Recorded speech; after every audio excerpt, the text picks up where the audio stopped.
Hello दिदी नमस्ते। नमस्कार। सन्चै हुनुहुन्छ? सन्चै छु। यो सानो व्यापार व्यवसाय तपाईँकै होला जस्तो लाग्यो। हजुर मेरै हो। ल ठिक छ।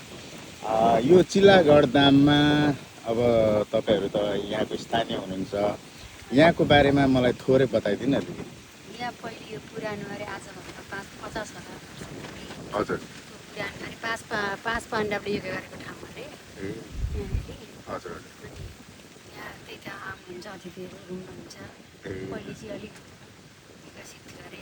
हजुर हजुर अनि अहिले चाहिँ पहिले चाहिँ गर्दाखेरि अहिले चाहिँ धेरै हजुर। यहाँनिर नयाँ अध्यक्षहरू थपिएर यसो गर्नुपर्छ। अहिले यहाँको अध्यक्ष चाहिँ को हुनुहुन्छ दिदी? शिशिर तुम्बाको। शिशिर तुम्बाको। ए उहाँ आएपछि चाहिँ उहाँ आएपछि चाहिँ अझै विकसित भयो। अझै विकास भयो है? अझै विकास भयो। ए भनेपछि यहाँ यो चिल्लागढ धाम चाहिँ कहाँ रहेको छ? ठ्याक्कै लोकेसन? भन्दाखेरि यहाँ दुधे होइन सङ्गमचोकबाट हजुर हजुर। त्यहाँदेखि 3-3.5 किलोमिटरभित्र भनौँ न, 3 किलोमिटरभित्र चाहिँ सिधै आउँदाखेरि हजुर ठ्याक्कै त्यो बाटोमा गेट छ, जसले पनि देखाइदिनुहुन्छ। देखाइदिइहाल्नुहुन्छ है? चिल्लागढ धाम कता पर्यो भन्दाखेरि अनि यसलाई शिव शताक्षी नगरपालिका वडा नम्बर 9 मा होइन? हजुर शिवशताक्षी। ए यहाँ शीतल छ नि, गर्मी भएको बेला पनि यहाँनिर माई खोला नजिक भएकाले गर्दा हजुर हजुर। कन्काई माई भएकोले गर्दाखेरि ए हावा खान पाइन्छ, शीतल छ। त्यही बाँधदेखि परतिर हो।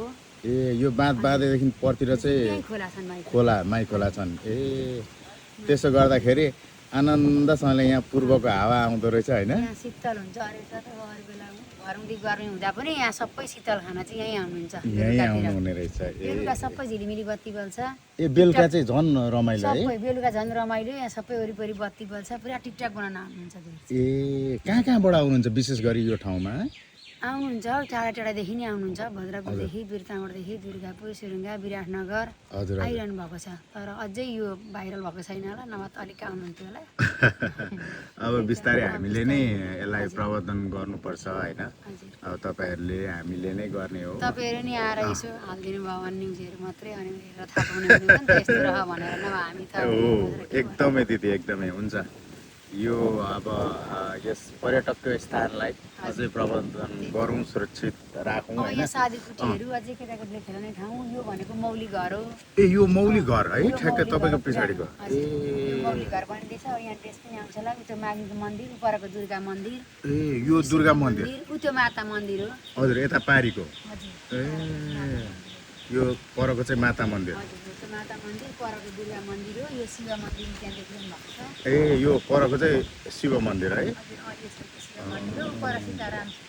हजुर रामसीता। साथै यहाँ फ्री वाइफाई पनि रहेछ दिदी? वाइफाई पनि छ यहाँ। अरे हो लु साह्रै राम्रो साह्रै राम्रो साह्रै राम्रो। एउटा छ यहाँ, एउटा छ वहाँ पर एउटा छ। यताको बन्द भयो भने उताको चल्छ। ए फ्री वाइफाई है? दुईटा छ। ओहो आउन जानेलाई छ। ल ठिक छ अनि दिदी। आउन जाने मान्छेलाई नि यसो चिया खाएर छ, यसो चिया नभए पनि पानी सानी, अब अलिक मान्छे आएपछि त चियाको सुविधा नै हुन्छ। हजुर हजुर अहिले चाहिँ यसो पानी सानी यसो हजुर। चरपटै पानी पुरी राखिदिनु न त भन्नुभयो। अनि अध्यक्षले नि राखेकाले म यहाँ बसेको। ए ल ठिक छ। हजुरको परिचय चाहिँ? मेरो नाम सीता रिजाल हो। सीता रिजाल है? यहीँको स्थानीयवासी हुनुहुन्छ? ए हस् त दिदी, हजुरलाई एकदमै धेरै धन्यवाद। थोरै हामीलाई चाहिँ यो जान्ने अवसर मिल्यो। अझै तपाईँले धेरै जान चाहनुहुन्छ भने उहाँनिर डाटा राखिदिनु भएको छ, त्यहाँबाट प्रश्न आउँछ। ए क्युआर गरेपछि सबै? QR सबै। ए हुन्छ दिदी, त्यो पनि म राखिदिन्छु ल।